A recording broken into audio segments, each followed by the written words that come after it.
Gold trusted gold buyers మీరు తాకట్టు పెట్టిన బంగారాన్ని విడిపించి ఈ రోజు ఉన్న మార్కెట్ ధరకు కొనబడును.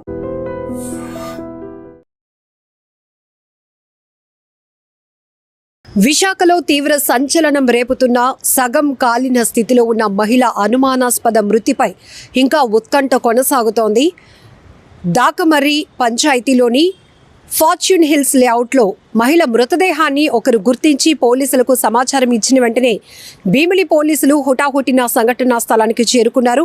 ఏసీపీ అప్పలరాజు గారు కూడా కేసుపై అనేక రకాల అనుమానాలు వ్యక్తమవుతున్న దృష్ట్యా 6 టీములను ఏర్పాటు చేశాం, కేసును వేగవంతంగా దర్యాప్తు చేస్తున్నామని చెప్తున్నారు. అయితే ప్రస్తుతానికి ఈ అనుమానాస్పద స్థితిలో మృతి చెందినటువంటి మహిళ ఎవరు అనే సస్పెన్షన్ ఇంకా కొనసాగుతోంది. ఎందుకంటే గుర్తుపట్టలేనటువంటి సిచ్యువేషన్లో ఆమె మృతదేహం ఉంది. మొహం పైన పూర్తిగా కాలిపోవడం వల్ల అసలు ఎవరు ఈ మహిళ, ఎక్కడి నుంచి వచ్చింది అనేటటువంటి ప్రస్తుతానికి ప్రైమరీ ఇన్ఫర్మేషన్ కూడా ఏమీ తెలుసుకోలేనటువంటి పరిస్థితిలో పూర్తిగా అక్కడ క్లోజ్ టీమ్ చేరుకుంది. డాగ్ స్క్వాడ్ చేరుకున్న తర్వాత ప్రాథమికంగా సంఘటన స్థలంలోనే దొరికినటువంటి ఆధారాలను బేస్ చేసుకున్న తర్వాత అక్కడ జరగాల్సినటువంటి క్లోజ్ టీమ్ ఈ ప్రాసెస్ అంతా చేసిన తర్వాత ప్రస్తుతానికి ఈ మహిళ ఎవరు అనేది గుర్తించినప్పటికీ కూడా పోస్ట్ మార్టం నిమిత్తం కేజీహెచ్ మార్చురీకి తరలించారు. అయితే మహిళకు సంబంధించినటువంటి కొన్ని వస్తువులు, ఆనవాళ్ళను అయితే పోలీసులు రివీల్ చేస్తూ ఎవరికైనా ఇలాంటి ఆనవాళ్ళతో మీ ఇంట్లో ఎవరైనా ఒక మహిళ మిస్ అయి ఉంటే కనుక ఖచ్చితంగా మమ్మల్ని ఇమీడియట్గా అప్రోచ్ అవ్వండి అంటూ కూడా మీడియా ద్వారా ఒక ప్రకటన కూడా రిలీజ్. అయితే ఈ అనుమానాస్పద స్థితిలో అత్యంత దారుణమైన సిచ్యువేషన్లో ఉన్నటువంటి సగం కాలినటువంటి మహిళ మృతదేహం 20 నుంచి 25 ఏళ్ల వయసు కలిగినటువంటి మహిళగా చెప్తున్నారు పోలీసులు. అలాగే ప్రస్తుతానికైతే ఈమెకు సంబంధించినటువంటి ఐడెంటిఫికేషన్కి సంబంధించి కొన్ని వస్తువులు కూడా రివీల్ చేయడం జరిగింది. Pink colour top, white colour design ఉంది, అలాగే పింక్ కలర్ లెగ్గిన్ ఉంది.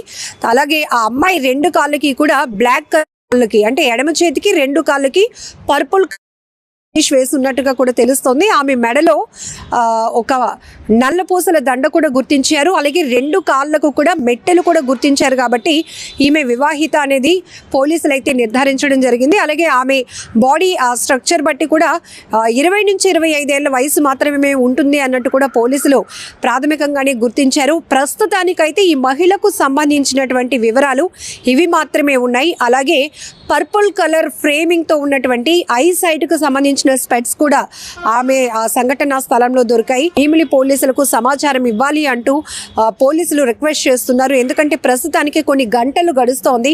ఆల్రెడీ దాకమర్రి పంచాయతీ లిమిట్లో ఉన్నటువంటి ఫార్చ్యూన్ హిల్స్ లేఅవుట్లో ఒక మహిళ అనుమానాస్పదమైనటువంటి స్థితిలో సగం కాలినటువంటి ఒక బాడీని ఐడెంటిఫై చేసినటువంటి వ్యక్తులు ఇమీడియట్గా పోలీసులకు సమాచారం ఇవ్వడంతో క్లోజ్ టీమ్తో సహా డాగ్ స్క్వాడ్తో సహా మొత్తం పోలీసు బృందాలన్నీ కూడా అక్కడికి చేరుకున్నాయి.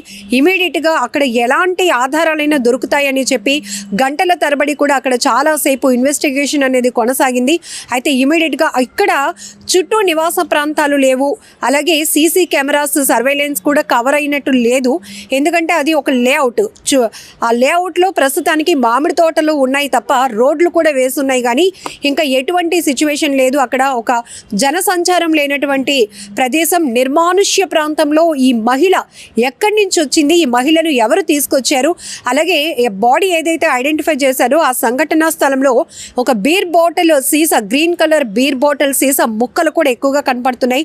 అలాగే ఆమె ఒంటిపై కూడా మెడపైన ఒక గాయం కనిపించింది. అలాగే చేతిపై నుంచి బ్లడ్ కారుతున్నట్టు ఆనవాళ్ళు ఉన్నాయి. ఇంకొక వైపు ఆమె ఫేసు, అలాగే మెడ భాగం, రైట్ హ్యాండ్ పూర్తిగా కాలిపోయాయి.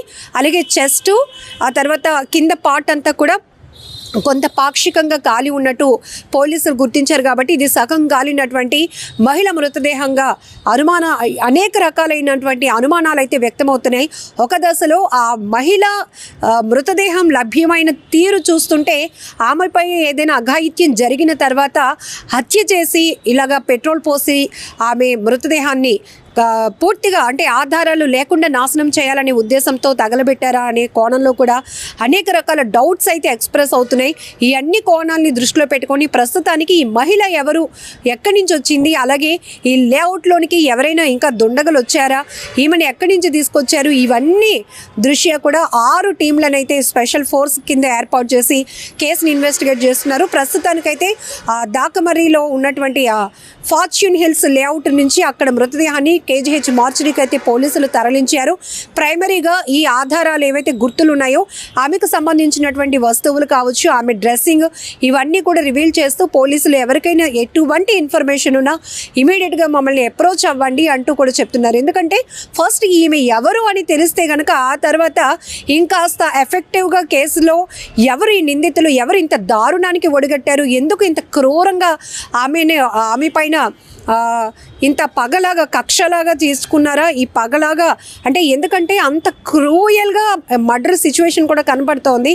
ఒకవేళ ముందే ఏమైనా అఘాయిత్యం కూడా, అత్యాచారం కూడా చేసి ఆ తర్వాత ఆమెని చంపాలనే ప్రయత్నంలో ఇలా పెట్రోల్ పోసి కాల్ చేశారా అనే అనేక రకాల అనుమానాలు వ్యక్తమవుతున్నాయి. కాబట్టి ఈ కేసు పైన చాలా అగ్రెసివ్గా పోలీస్ టీమ్స్ అయితే ముందుకు వెళ్తున్నాయి. కానీ ఇక్కడ మీరు చూడొచ్చు విజువల్స్లో హైవేకి అంటే తగరపవలస నుంచి విజయనగరం వైపు వెళ్తున్నటువంటి దారిలో దాకమర్రి లేఅవుట్ అంటే రఘు ఇంజనీరింగ్ కాలేజ్ ఆపోజిట్లో ఈ లేఅవుట్ కనిపిస్తుంది. ఎందుకంటే హైవేకి ఆనుకొని ఉన్నటువంటి లేఅవుట్ ఇది. ఫార్చ్యూన్ హిల్స్ లేఅవుట్ అంటారు. దీంట్లో పూర్తిగా ఏంటంటే మామిడి తోటలే ఉన్నాయి కానీ ఇంకేమీ లేవు. అలానే ఫ్రంట్ ఎలివేషన్లో ఒకవేళ సీసీ కెమెరా కవర్ అయి ఉంటే ఈ పార్టీకే లోపలికి ఎవరు వెళ్ళారు, ఒకవేళ ఆటోనా లేకపోతే ఇంకేదైనా వాహనాన్ని ఉపయోగించారా, ఇవన్నీ కూడా ఒక క్లారిటీ వచ్చేసిండు. కానీ సీసీ కెమెరాస్ ఏవి కూడా ఈ లేఅవుట్కి సంబంధించి కవర్ అవ్వడానికి లేకపోవడం వల్ల కూడా ఈ కేసు కొంత టాస్క్గా మారిందని చెప్పొచ్చు. ఏమైనా హైవే ఫేసింగ్లో ఉన్నటువంటి లేఅవుట్లో జరిగినటువంటి దుర్ఘటనకు సంబంధించి హైవే లైన్లో ఏవైతే సీసీటీవీ సర్వేలెన్స్ కవర్ అవుతాయో ఇవన్నిటిని కూడా ఆధారాలు సేకరించే పనిలో క్లూస్ టీమ్స్ కానీ పోలీసు బృందాలు ఉన్నాయి. కాబట్టి ఒకవేళ ఈ ఆధారాలతో ఎవరికైనా ఇంట్లో మిస్ అయినా, ఇప్పటికే మిస్సింగ్ కంప్లైంట్ ఏదైనా చోట్ల ఏపీకి సంబంధించి వివిధ జిల్లాల్లో ఎక్కడైనా ఈ ఐడెంటిఫికేషన్స్తో ఈ ఏజ్ గ్రూప్లో వివాహిత అయ్యుండి ఒక మహిళ మిస్ అయినట్టు కంప్లైంట్ ఇచ్చున్నా ఇప్పటికీ ఆమె ఆచూకీ తెలియకపోయినా కూడా మమ్మల్ని సంప్రదించాలి అంటూ కూడా భీమిలి పోలీసులు ఒక ప్రకటన అయితే విడుదల చేయడం జరిగింది. ఏదేమైనా విశాఖలో ఈ దారుణమైన ఘటన ఒక్కసారిగా ఉలికిపాటుకు గురి చేస్తుందని చెప్పొచ్చు. ఎందుకంటే కొన్ని నెలల క్రితమే ఒక జ్యోతిష్యుడు అప్పన్న అని ఆయన్ని కూడా ఇట్లానే పెట్రోల్ పోసి హత్య చేసినటువంటి దారుణ ఘటన. కొన్ని రోజుల క్రితమే నిండు గర్భిణిని కొద్ది గంటల్లో ఆమె ఒక బిడ్డకు జన్మనిస్తోంది అనే టైంలో భర్త చేతిలోని అత్యంత దారుణంగా ఆమె హతమార్చబడటం, ఇవన్నీ కూడా ఒక్కసారిగా తీవ్రమైన భయభ్రాంతులకు గురి చేస్తున్నటువంటి హత్యా నేరాలుగా మనం చూడొచ్చు. ఎక్కువ శాతం ఆస్తి కోసం, వివాహేతర సంబంధాల వల్ల ఇట్లా కుటుంబంలో జరుగుతున్న నేర ప్రవృత్తి కూడా పెరుగుతూ ఉంది. ఇక్కడ వివాహిత కూడా ఈమెకి ఇంకా చాలా ఫ్యూచర్ ఉంది. అసలు ఏం జరిగిందో తెలియదు, ఎక్కడి నుంచి ఈ అమ్మాయి వచ్చిందో తెలియదు, లేకపోతే ఏమైనా కిడ్నాప్ చేసి ఇక్కడికి తీసుకొచ్చి ఆమెపై అఘాయిత్యం చేసి ఇలా హత్యకు ఒడిగట్టారా, పెట్రోల్ పోసి తగలబెట్టాలనుకున్నారా, ఇవన్నీ కూడా చాలా సంచలనం కలిగిస్తున్నటువంటి అనుమానాలుగానే చెప్పొచ్చు. ఏదేమైనా అసలు ఇమ్మీడియట్గా ఎవరికైనా ఇన్ఫర్మేషన్ తెలిస్తే కనుక మమ్మల్ని అప్రోచ్ అవ్వండి అంటూ భీమిలి పోలీసులు అయితే చెప్తా ఉన్నారు. నిజంగా ప్రస్తుతం ఉన్నటువంటి సమాజం దేనికి ప్రయారిటీ ఇస్తుంది? ఆర్థిక సంబంధాల చుట్టూ మాత్రమే తిరుగుతుంది.